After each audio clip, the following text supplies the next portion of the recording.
Hi, everyone. Thank you so much for tuning in to the Tipping Point podcast. I have Realize with me today. So he's a house and techno educator, resident of 6 a.m. group and Work LA Presents. He also runs a mentorship program, and he's been involved in the electronic music scene for over 10 years. So he's a seasoned professional.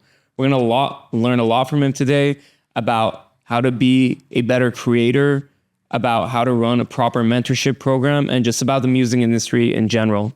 So without further ado, how are you, Alex? Yeah, thank you. Thank you, Aram. I'm great. I'm happy to be here with you. Thanks for the opportunity. Yeah, absolutely.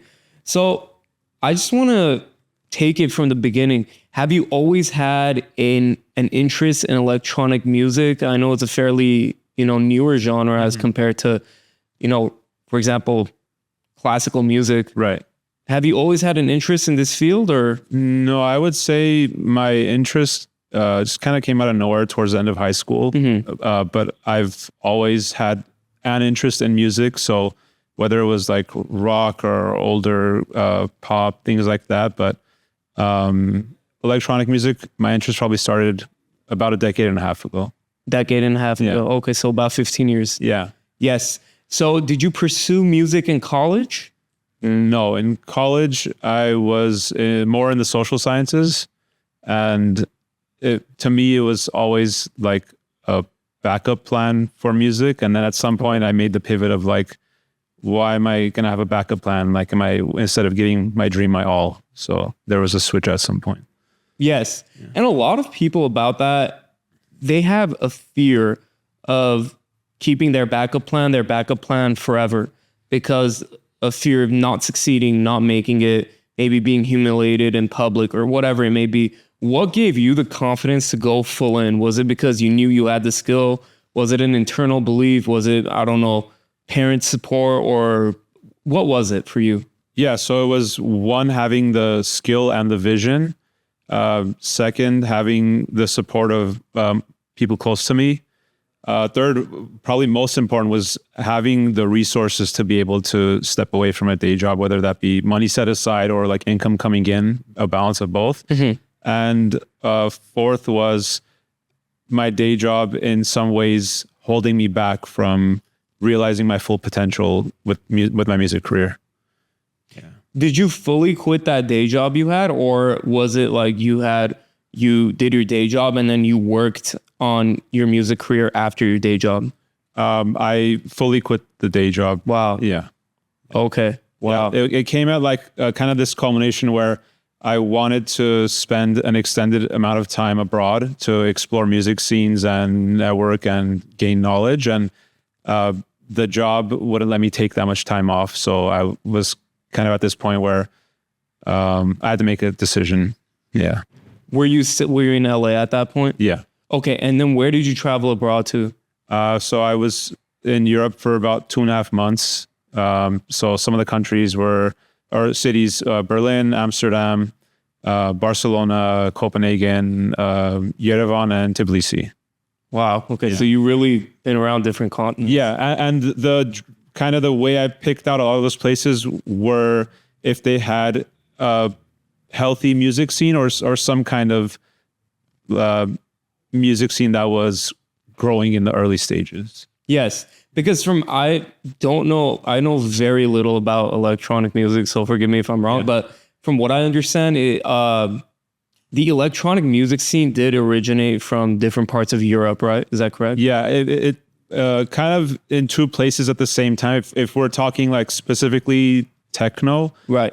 It was in Berlin and Detroit, and some people say it came from Detroit, and some people say it came from Berlin, depending on like how specific you want to be. Oh, okay. Yeah. It's kind of a debate. Yeah. I like it.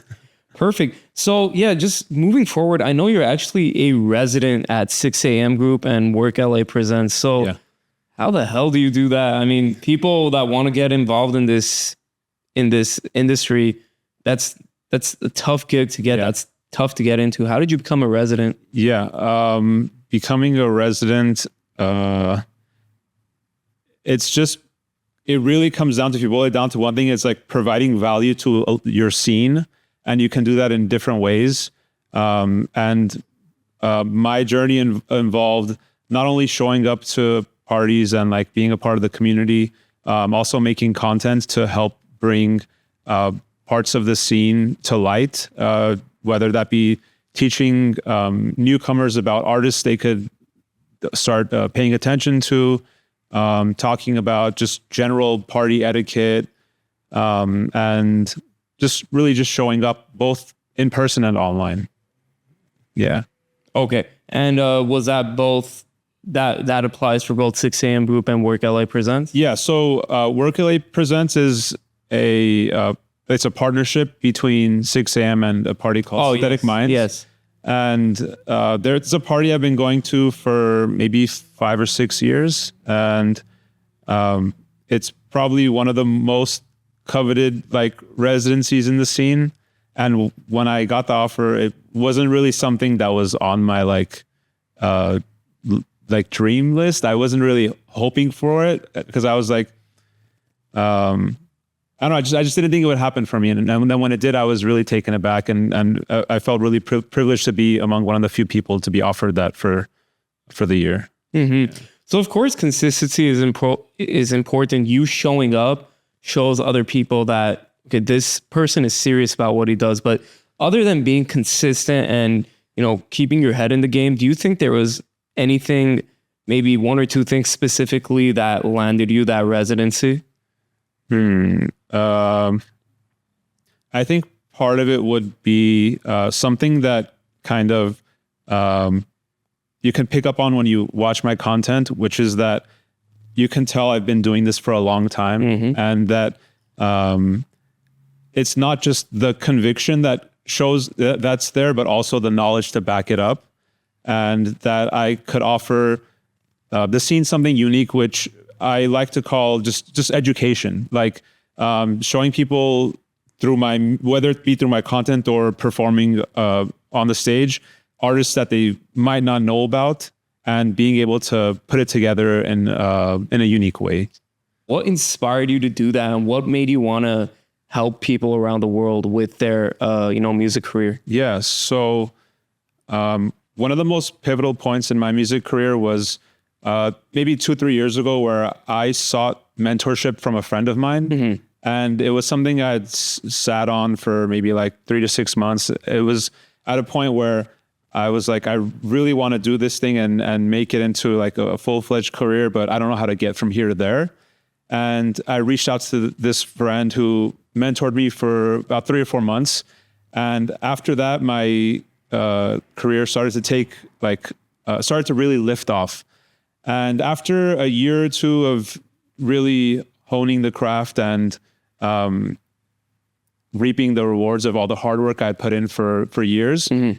I saw myself in a position where I would like to now help elevate others who were probably in the same position that I was a couple of years before. So I was like, I have all this knowledge, and I want to give this teaching thing a shot. So let me start accepting some students and seeing if I can help them actualize their goals. Yeah. And I was doing some research into your mentorship program. I'm not a student because, I'm not in the music scene, but some of the things that you cover is, for example, mental health, not comparing yourself to others, i.e. imposter syndrome, if you want to call it that, having the right attitude, knowing if you're in the right lane or not, understanding content creation, why your specific content might not be getting views for people that you're mentoring. So I'm interested in all these things, and I'm going to cover everything. I really want to know, let's start off with the content creation side. Yeah. What would you say is, regarding people that you're teaching, why would you say a student, why do you think he or she does not get the views sometimes? What do you think it is people commonly do wrong with their creating content in your field? Yeah. I think a lot of people look at posting on social media as, I'm going to announce something. So I'm going to announce that I have a show I want you to attend. I have music I want you to listen to. I have, whatever it may be, but they don't really contextualize it for the viewer and show them why they don't come with the value first. Instead, they come with the product first. And you need to provide value for people to earn your trust and believe in you in some sort of way. And that's part of it. The other part is that when the numbers aren't where the person want them to be as a creator, Right. they don't really step back and think about why this may be. The most common response is, oh, it's the algorithm. But it takes a lot of, I guess, self-esteem or ability to have insight to then be like, maybe it's not the algorithm, maybe it's my content, maybe I'm approaching this wrong. And that's where I try to step in and bridge those two things together and show someone what kind of tweaks they can make to have a more effective approach to social media. Yeah. So what I've noticed about content creators of all different platforms, be it, science, music making, literature, whatever it may be, content like movies, they're very possessive and they're very, I guess I could use the word, proud of their content. How do you handle that type of conversation when you have to, I guess, sensitively tell them that, hey, maybe your content isn't doing well. It's not the world, it's you that has it. How do you handle that type of how do you have a conversation like that? I guess it comes down to formulating some kind of understanding with them, and so, for example, being like, hey, so there's 3 or 4 pillars when it comes to content creation. You can provide value by educating, inspiring, or entertaining, or having some kind of relatability or evoking some kind of emotional reaction. Which one of these do you think your piece of content has with it? And hopefully, if they're open to it, then they're like, oh, well, I guess it doesn't really have any of them. I was just, that's like the first step. And then helping them lean into which one of those might be the pillars that they're most comfortable with, whether it be entertaining or inspiring. That's where we start usually. Yeah. Are you sure you're not like a therapist too? Because that sounds like therapizing. Well, I love it though. Well, yeah. I mean, it's great. My role as a mentor really boils down to 2 parts. It's helping my students manage the external as well as the internal. Right. So like teaching them the skills. This is the science behind making content, and then also getting them to a place where they can believe in themselves. Because I like to explain that at least the first 100 to maybe 200 pieces of content that you make, you're just trying to figure it out, and it's not going to feel great, like number wise, if you look at the numbers. So in a lot of ways, it is like content creation therapy. Yeah. And about that you just said, the first 100 or 200 pieces of content you make, they're not going to be great number wise. Do you think the quantity of content, do you think the quality of content doesn't matter as much in the beginning?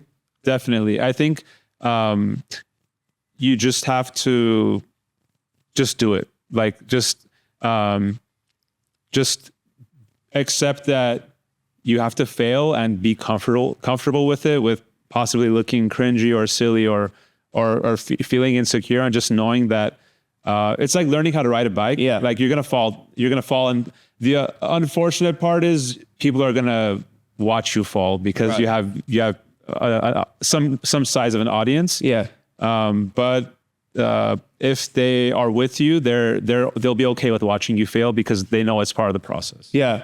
And one thing that would give me or you, or I think anybody, comfort, not just in content creation, maybe content creation is more out loud, it's in your face. People may look at you fail, but they'll look at you fail, and then 30 seconds later, they're going to think about that divorce they're going through. Right. Or they're going to think about, their wife that cheated on them, or that husband that did them wrong, or that boss that fired them, or, that trip they're going on to Vegas or Tulum. People do care momentarily. And then after that one moment passes, they kind of just worry about themselves. And that gives I think that could give anybody a great source of comfort. Oh, So, definitely. Yeah. I don't remember 95% of the content I watched that day. So it's like, you just have to give it a shot and know that like people aren't thinking about you once they put their phone away. yeah. And if anything, like even some of my most embarrassing content I made when I first started out, like I still had friends come up to me and say like, hey, that was a cool piece of content. And I was like, really? Oh, okay. Maybe I'm being too hard on myself. And that's something that's common with a lot of creators, is being more critical of yourself than the people around you are. I can relate to that because I've had episodes I've done too with, other guests that I thought, I'm like, man, that was not, I could have done much better. I could have performed at a much higher level. Mm-hmm. And then I have friends and, just other people commenting, strangers commenting that they're like, no, this was great. I'm like, okay, maybe it's not as bad as I thought I was. So it's important to hold yourself to a high level, but sometimes that level is so high that it's just unreasonable. And, Tony Robbins, someone that I have great respect for, he said, perfectionism is just, you can't take, perfectionism is not the way to go. So yeah. Perfectionism definitely paralyzes you. And I think just a good way to look at the overall picture of anything that you do is you can achieve quality through quantity. Mm-hmm. Just doing it a bunch of times, failing, and having the willingness to look back and see like, okay, this is how I did the last 10 and this is what I want to improve. I'll apply that to the next 10 instead of sitting and analyzing a video for a week and thinking about how you can improve it. You'll never put anything out if that's your approach to right. Are you, it just came to mind, are you familiar with Mark Cuban? Mark Cuban. I think a little bit. I've seen some of his stuff. Yeah, he has this one great saying, it's, I guess, a quote. He says that I carry it with me in the back of my conscience. You only have to be right one time. So you could have 5 failed businesses. Yeah. You could have 2 failed music careers in different genres. You could have 3 failed marriages, but you only need to be right one time, and one time is enough. So yeah, just need that one thing. One thing that really helps me with a lot of the mental health stuff is I like to save any pieces of content that I find online that are very motivational, whether it comes to life or business, music, or creation, and put in a separate folder on my phone. And maybe like once a week or a couple of times a week, go through those and remind myself of things to keep me on the right track. Okay. Maybe I should start doing that. Because when I save, motivational or just what content that relates to my life, I just hit the save button and it's so much that I just don't even watch it. So I need to do what you're doing. Right. Let's move a little bit into the imposter syndrome side of music. Yeah. Because not you, because you're a seasoned professional, but a new guy or a new girl in the, electronic music scene, they maybe look at John Summit. John Summit, if you ever see this, I'd love to talk to you. They maybe look at John Summit or Tiesto or, Deadmau5 or whoever it is, and they go, man, they have millions of views. They make all this money. And look at me, I'm not as good as them. Mm-hmm. I'm just a little guy. I'm a little girl compared to them, and they're the big fish. I'm the small fish. How do you push past that imposter syndrome? Because, for example, for me in my life, I for example, just me in my life, how do I explain this correctly? Because I want to make sure I say it correctly. Yeah. When I look at pursuits that I want to do in my life, I think, well, I'm already behind the 8 ball because this person at this stage was already way beyond me. So that means I'm never going to catch up. I'm just giving an example. How do you push past those mental roadblocks? Because I'm sure you've had to have it being 10 years in the music industry. And what do you teach to your students? Yeah. Well, I would like to say I do every now and then still get a bit of imposter syndrome. Of course. I would say something I actually learned recently when I attended a production workshop. The instructor was saying, whenever someone shows you a piece of music, and you can divide music production into like 7 stages, your role as someone who's providing feedback is not to tell them how to get to the end point. It's to tell them how to get one step ahead. So same thing with someone who wants to become, let's say, the next John Summit or whatever the person is. Right. I help them assess where they are with the different corners of making DJing their career. And I tell them what the lowest hanging fruit is for each of those areas and how they can then take a few steps up on the ladder or the stair. So not trying to reach or bite off more than we can chew at the start, just always trying to be a little bit better than the week before. Yeah. Yeah.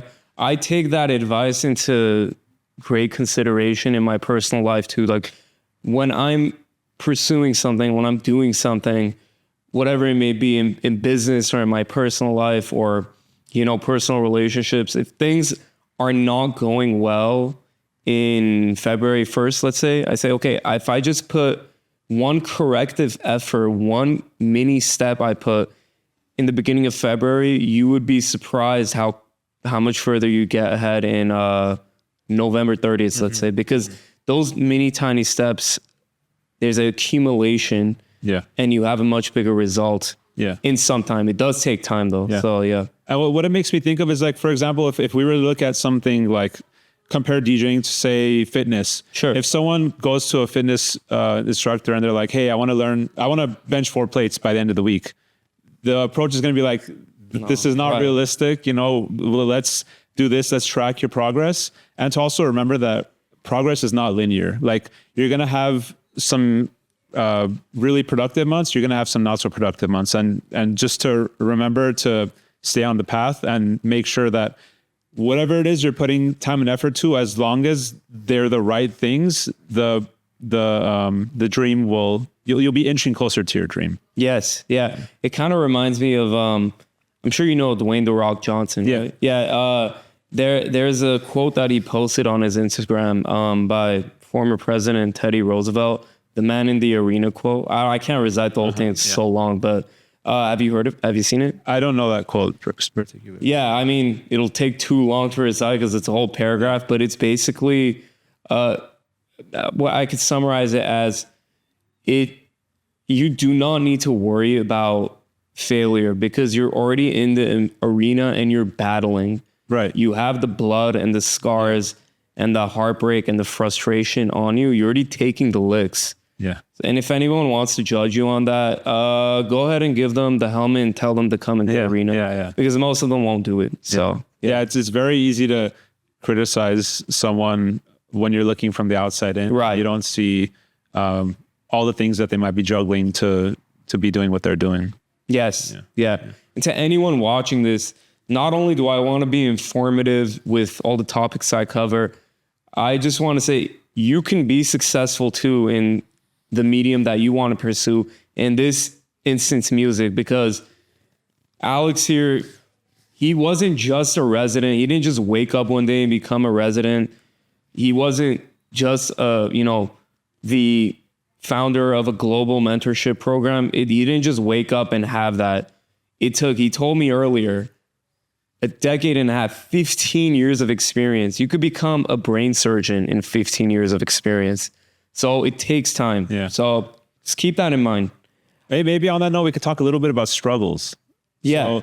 Go ahead. So when I was first starting out, and this is, these are examples of having the right intentions, but not taking like the right actions, I guess. So for example, when I was wanting to get gigs starting early on, one of the things that I would do is I would attend parties, which I would recommend people to do. You should try to get out there, socialize, network, meet people, support the scene you want to be a part of. But I for some reason thought that if I stayed till the end of the party until when the lights are on and like the promoters saw me, that it would somehow carry over into, they will offer me to play their parties now. But the point that I missed, which it kind of alluded to earlier, was I wasn't thinking about what kind of value I could provide the parties. So maybe I didn't have as big of an audience. That's something I could have worked on early on, or I wasn't making original music. I thought that, oh, if I go to these parties and I stay till the end, like this might be enough to get me to play the parties that I want to play. Things like that, or just having the right intention, but just being misguided, I guess. And that's where the mentorship really helped me elevate things, because having an outside person who is pretty objective, who can tell you like, hey, you know what, maybe shift this energy in this direction and do this and do that. It makes like a world's difference. How did you find that mentor? They were a friend, or they're a friend who I knew for about 5 or 10 years. Oh, okay. And I saw, there was a little bit of struggle, which because there was like ego at play on my end. Sure. This was someone who was about the same age as me, who we started about the same time, but they were more successful in my eyes than I was. And so it was hard for me to ask someone for help. And I was like, I should be at the same level as them, but I'm not. So it took a lot of effort on my end to humble myself and accept that it's okay to ask for help. And that is one of the reasons why when people approach me and ask me to join my mentorship, I feel really grateful that they're picking me and they believe in me, and that I can then shift some of that belief onto them to hopefully get to a point where they don't need my mentorship services anymore, and they can realize their dreams on their own.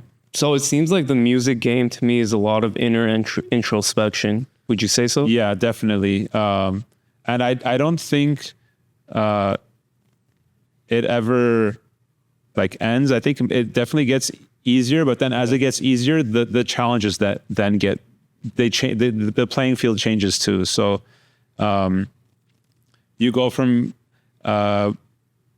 being nervous about playing smaller parties, and then you're like, oh, I'm getting used to this, and then you start playing bigger parties, and now like some of the anxieties might be like created by yourself, and some may not. So it's definitely like an important part of being able to stay on the right track.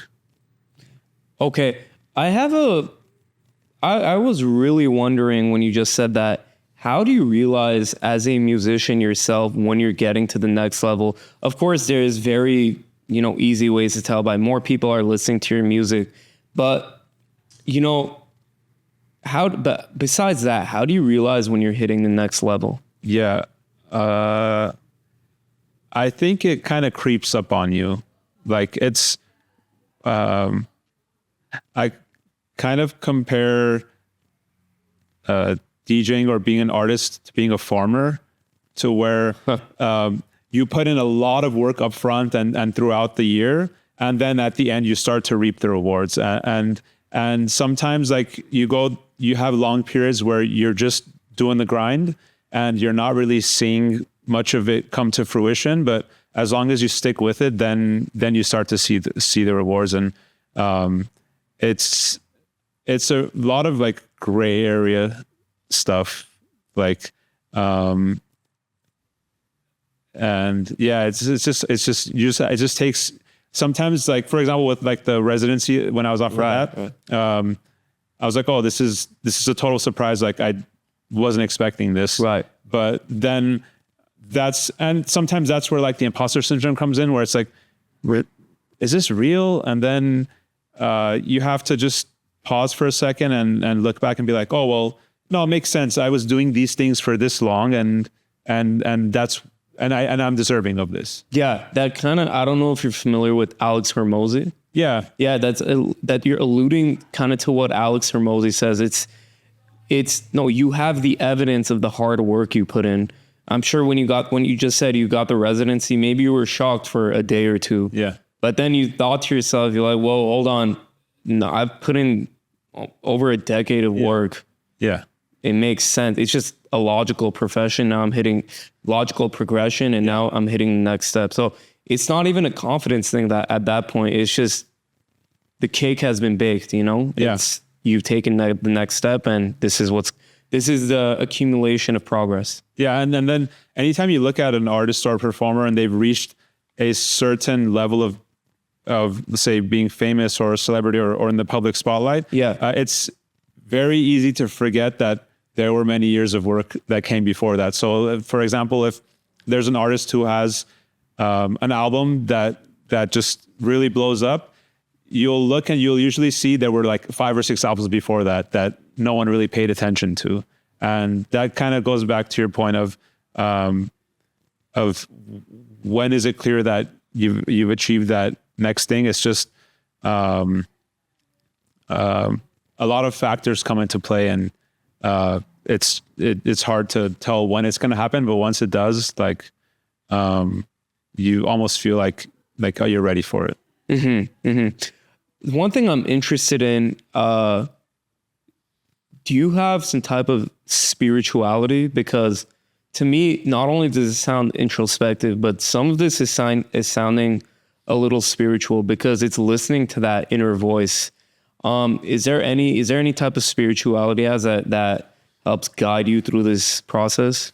Yeah, I would maybe, I try to take spiritual practices and have them have some kind of applicable real life component. So for example, if I am looking at someone's success and it does not make me happy for them, it makes me, let's say, envious or critical of them, I take the time to step back and examine myself. And I think this is not great energy that I'm harboring. And how can I take this and turn it around and so I can be happy for them. And also if I'm usually that's a reflection of people being unhappy with where they are. So instead of being unhappy for someone, you can look at why are you not where you want to be, and instead focus on yourself instead of being worried about what's going on with other people. So it's kind of like this. If I boil it down to a saying, it's like if you put good energy out, it will come back to you in the same form. Yes. And if you put bad energy out and you feel, let's say, entitled for the opportunities that other people receive, I think there are forces, whether it be spiritual or just spiritual or not, that you get what you give. Absolutely. Yeah, I understand. And it's profound. I like that. Moving into the business aspect of things a little bit. So again, like we were mentioning before, you're the first of your kind to have a mentorship program in electronic music. So when that idea came to be, I knew how it came to be because somebody helped you. Yeah. That inspired you to go help many other people around the world. But how do you pitch that idea as a business person? How do you pitch that idea to potential clients, to investors? What mediums do you use? How do you market yourself appropriately? Because, on this podcast, I do focus a lot about business too. And I want business people watching this to take 2 or 3 golden nuggets from a successful guy and apply it in their own life. So what would you say about that? Yeah. I think one element is to establish credibility in your field. And, absolutely. And so the way I do that in part is by making content that performs well. And so that is one wing of my mentorship. Another part is attracting highly desired opportunities. So really great gigs that a lot of people want to play. So that's another part. And then also releasing on labels or say having certain connections.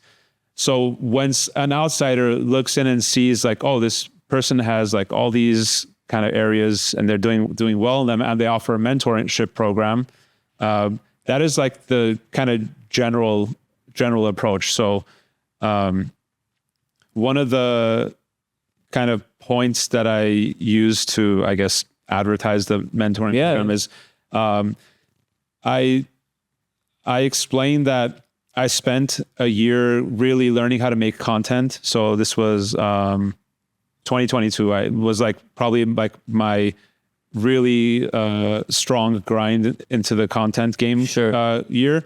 And then that year I had only played one gig. And then in 2023, last year, I ended up playing upwards of 20 gigs. So if you look at that, like number wise, it's like 2,000% increase. And I really attribute that to the content creation. Wow. Yeah. Because a lot of the other stuff was the same. Like I was still about the same in music production, in the music, and then in DJing and all those things. But I think that's what really elevated me and helped me reach so many more people and helped me show people the music knowledge that I had spent years accumulating. I had just never really found the outlet for it, which ended up being the content. And that is really like how I boil down my pitch, is just like you're seeing me do cool stuff, and if you want me to tell you like how I got to this position, like let's work together. Yeah. It's all just a manifestation of your hard work speaking for itself, I would say. Yeah. And I don't really I'm very like anti-gatekeeping. Like I don't have any secrets about how I got to this point. Like the only thing is that I can't, it's too much time to explain all these things on social media. And also like if I offered this information for free, like people would not you kind of need to pay for something to feel like you're getting something out of it. Right. So that's another element of it, to kind of help with the like accountability part of it. Is it because if you don't pay, if you pay and you don't do it, you lose out on your money? It's just that people value services more when they're paying for it. Right. Yeah. So like if, for example, if you signed up for like a free yoga class and then like you wake up that morning, you're like, I'm tired, I don't feel like doing it. Right. You're just going to like sleep in because like you don't have anything, you haven't invested into it. Right. Yeah. No, that makes complete sense. Okay. I get it.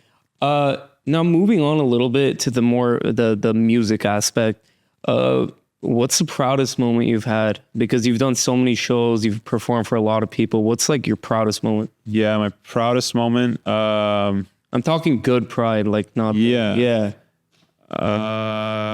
Okay, so this really caught me off guard. So there's this large underground festival that's held like a few times a year. It's called Reform. Yeah. And one of the most pivotal points in my career was winning a contest to perform at this festival. So I had entered maybe 2 or 3 times, and each time I entered, I got a response that was like, "Hey, we really liked your entry, but like we had to go with someone else." And I was like, okay. And I just kept trying, and then I got picked to perform at the Spring Festival last year. And in the middle of performing, there I have like a bunch of friends in the crowd, and there's a lot going on, and I'm not able to, always observe everything while you're performing. Yeah. But at some point, I notice people start, and this is a daytime outdoor stage. Oh wow! And so people start coming towards the stage. I'm like, I don't get what's going on. Are they trying to just dance closer to me? And then I noticed my friend who was doing photography, shout out Anthony Cortez, he started to corral everyone to take a group photo with me. Oh, and so you just see a bunch of people in the front, and I'm on this elevated stage. I'm taking a photo, and I started to tear up because like I was like, wow, like it just felt like a very defining moment of like, I've put in all this hard work, like not just the years, but let's say, for example, like putting all these submissions into to win this contest. And I was one of many people, I was one of few people picked to win out of like hundreds or so of entrants. And it just felt really special. And I have like a picture to remember it by because it was a group photo. So like I'm able to look back at it and just not just use it as a means of remembering all the hard work that I put in, but also to be able to look forward as well and accept that I will have many more moments like this to come in the future as well. Yeah, I'm sure you will. And I could tell this was special because the second you talked about it, your whole face lit up. So yeah, this is core memory. Yeah, definitely. In your brain. Yeah, I like that. Yeah, thank you. Good for you, man. Thanks. Who are, you would say, some people that you collaborated with that you were just it was a great experience for you, let's say? Lately I would say my residency with the work program. Right. Yeah. So work is one of my favorite parties in LA. Mm-hmm. Not just because they're really great to work with, like professionally.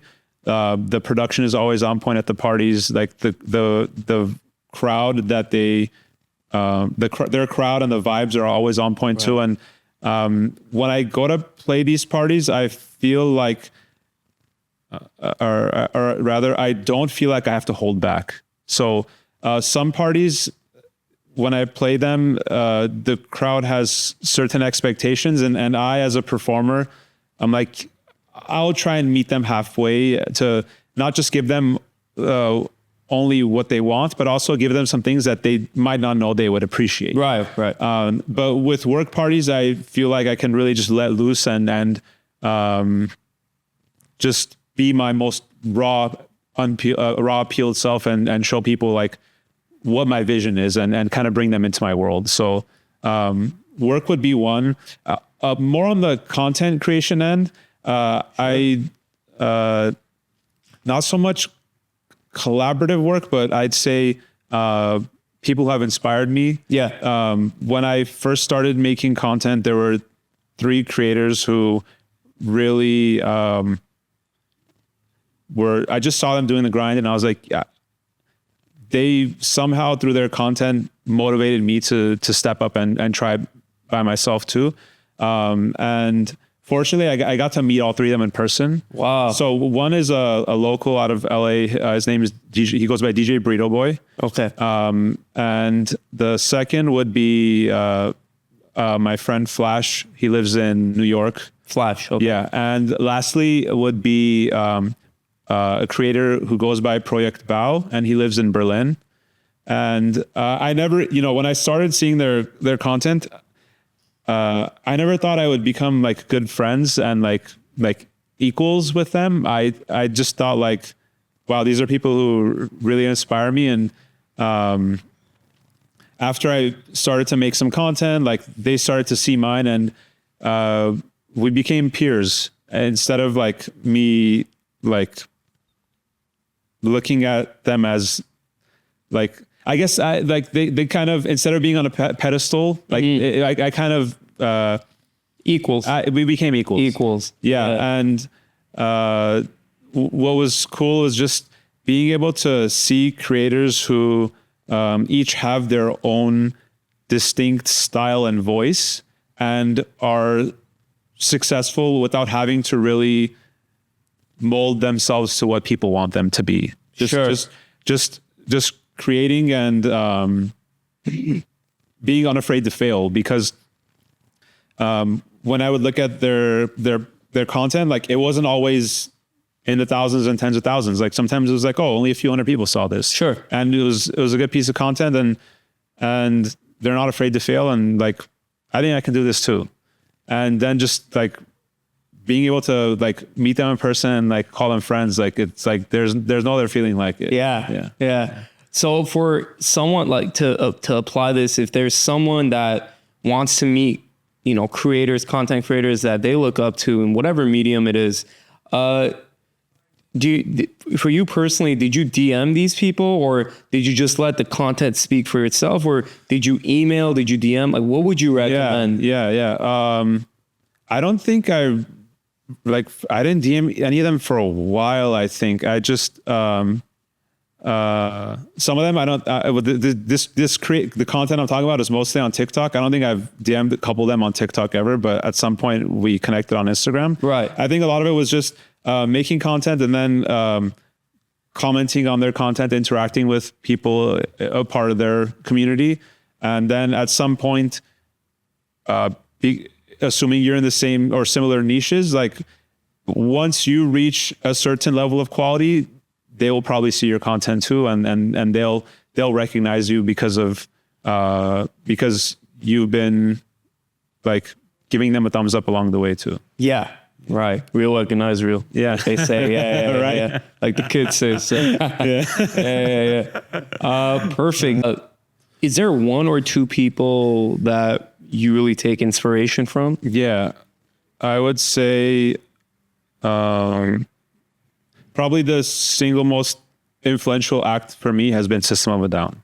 Okay. Yeah. Someone like a band who I grew up on, and just one of my favorite things about them, and besides the music, was really just watching interviews and seeing like their approach to music and what kind of attitude they had. For example, often being asked in interviews to explain what the meaning was behind the music, and them having like an almost militant stance to not explain any of it and come back with, it's up to your interpretation. Why don't you tell me what it means to you, instead of, turning it back around on the interviewer. And just my connection to the music was, I mean, almost spiritual, and just a lot of the themes, or like the way I interpreted them, those are things that I think I carry in a lot of the stuff that I do as well. For better or worse, I can't really emulate it as much because the music that I make and play create and play is usually non-lyrical. Right. So I can't be quite on the same frequency. But for example, like I can be creative with the idea of an instrumental track, and then give it a title that is somewhat reflective of something. So, for example, I wrote a track, and usually I don't have the titles until the end. I just kind of, after the track is done, I sit and I think, like, how does this make me feel? So I wrote a track, and then at the end of it, I was like, this feels like a track where it's very filtered at the start. It seems very like underwater, and then after you listen to it for a few minutes, it really lifts off and starts to shine. I was like, I'm going to call this track "The Sun Will Always Shine Again," and then it's poetic. Yeah. And then I took that as,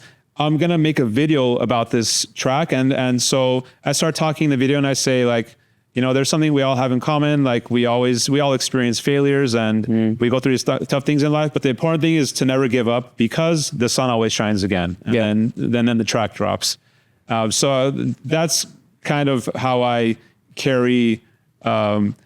Let's make it a little more than just music. Let's turn it into something that you can use to elevate yourself. In your daily life. I love it. Yeah. So just a final question, and we'll close it out from here. Okay, where do you see your mentorship program, content creation, and it's just so many things you do, music creation, everything you do. Where do you see this in the next 5 years from today? Yeah. With the mentorship, I would really like to use it to help our scene in LA get closer to the European scene, because we are at least a couple or a few years behind. Sure. Because just the European lifestyle and infrastructure allows the scene to really flourish versus like kind of the infrastructure and culture we have here. I would like to use it to help the scene grow and like exponentially, and have maybe students who I can like collaborate with and just enrich the local scene. And on the kind of just using my music and DJing in a similar way, I'd like to help put LA on the path even more with my music, just trying to offer something unique that I describe my music as I just make stuff that I would like to hear but don't hear enough of. I love that. Yeah, Maybe using that to, if there's someone out there who makes music that might not be similar to mine, but is unique in its own way, and they see me doing this, maybe they can gain that belief in themselves and just be among the rest of us. Yeah.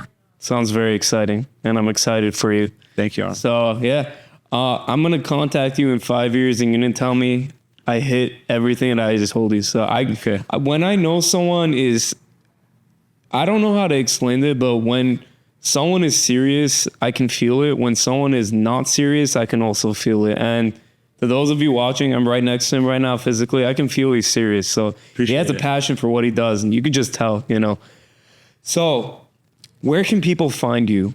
Yeah.